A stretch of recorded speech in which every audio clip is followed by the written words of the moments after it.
సమాజంలో వస్తున్న మార్పులను గమనిస్తూ యువత వక్ర మార్గాన్ని పడకుండా చూడాల్సిన బాధ్యత ప్రతి పౌరుడిపై ఉందని ప్రభుత్వ whip Dornakal MLA doctor Ramachandra Nayak పిలుపునిచ్చారు. కొరవేలోని అంబేద్కర్ భవన్ వద్ద నిర్వహించిన డాక్టర్ బిఆర్ అంబేద్కర్ జయంతి వేడుకలో ఆయన ముఖ్య అతిథిగా పాల్గొని ప్రసంగించారు. ఈ సందర్భంగా జర్నలిస్టులను ఉద్దేశించి ఆయన కీలక వ్యాఖ్యలు చేశారు. పాత్రికేయ సోదరులు కేవలం వార్తలకే పరిమితం కాకుండా సామాజిక సమస్యలపై ప్రత్యేక దృష్టి పెట్టాల్సిన అవసరం ఉందని కోరారు. జర్నలిస్ట్ సోదరుల శక్తి సామర్థ్యాలపై తనకు పూర్తి నమ్మకం ఉంది. మీరు ఏదైనా ఒక అంశంపై పట్టుబడితే ఖచ్చితంగా సమాజంలో మార్పును సాధించి చూపుతారని ఆయన కొనియాడారు. నేటి యువత పెడదవ పడుతుండడంపై ఎమ్మెల్యే ఆందోళన వ్యక్తం చేశారు. యువతను వక్ర మార్గాలు పట్టకుండా కట్టడి చేయాల్సిన అవసరం మనందరిపైన ఉంది. ఎవరికి వారు పట్టనట్లుగా వదిలేస్తే రాబోయే భవిష్యత్తును తలుచుకుంటేనే భయమేస్తుందని వ్యాఖ్యానించారు. గ్రామ స్థాయిలో యువతను చైతన్యవంతం చేయాలని, అభివృద్ధి మరియు సామాజిక సేవా కార్యక్రమాలు వారిని భాగస్వామ్యం చేస్తూ ప్రత్యేక కార్యక్రమాలు నిర్వహించాలని సూచించారు. అప్పుడే అంబేద్కర్ కలలుగన్న నవ సమాజ నిర్మాణం సాధ్యమవుతుందని అన్నారు. మనం మాట్లాడి మర్చిపోవడం కాదు, వాళ్ళ మీద మనం ఏం చేద్దాం. యువత ఎందుకు పక్కదారిపోతా ఉంది?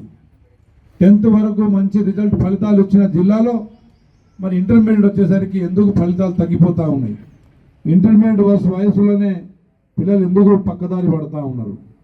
దాని మీద ప్రతి ఒక్కరు, ముఖ్యంగా మా పాత్రికేయ సోదరులు, మరి నేను చాలాసార్లు చూసిన మన పాత్రికేయ మిత్రుల్లో మంచి ఐక్యత ఉంది. వారు ఏదైనా ఒక పని ఒక పట్టుదలతోని కొనసాగిస్తే మొదలు పెడితే చివరి దాకా మీరు కొంచెం దాన్ని పట్టుబడతారని నాకు తెలుసు. కాబట్టి మిత్రులారా, మీకు సమాచార సేకరణ కూడా మీరే ముందు భూమికలో ఉంటారు. కాబట్టి ఎక్కడ ఏం జరుగుతుందో మీరు సమాచారం ఇవ్వాల్సిన బాధ్యత మీరు తీసుకోవాలి.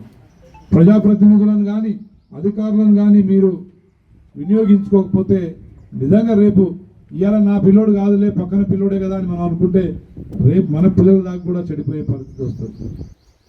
నిజంగా ఎన్ని ఘోరాలు పేపర్లో చూస్తున్నాం, టీవీలలో చూస్తున్నాం, సోషల్ మీడియాలో చూస్తున్నాం.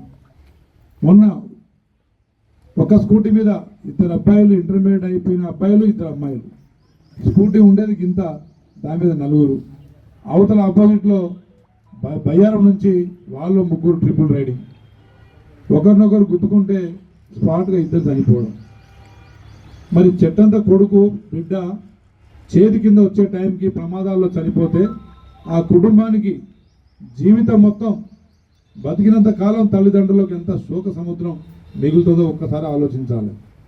అదేవిధంగా మిత్రులారా, ఏదైనా ఒక అకేషన్ లాంటి అంబేద్కర్ గారి జయంతి లాంటి ఏదైనా అకేషన్ తీసుకొని ప్రతి గ్రామంలో యువకుల్ని, ముఖ్యంగా యువకుల్ని భాగస్వాములు చేస్తూ యువకుల ద్వారానే కార్యక్రమాలు, యువకులతోనే మాట్లాడించే కార్యక్రమాలు, మరి వారి భవిష్యత్తు మీద వారు ఏ విధంగా క్లారిటీ ఉన్నారు, మరి వారి భవిష్యత్తు కోసం మనం ఏం చేయగలగాలి, ప్రభుత్వ నాయకులు ఏం చేయగలగాలి అనేది ఒక చర్చ మనం పెట్టకపోతే ఇంకా మనం నష్టపోతామేమో అనే ఒక భయం వేస్తూ ఉంది. గ్రామాలలో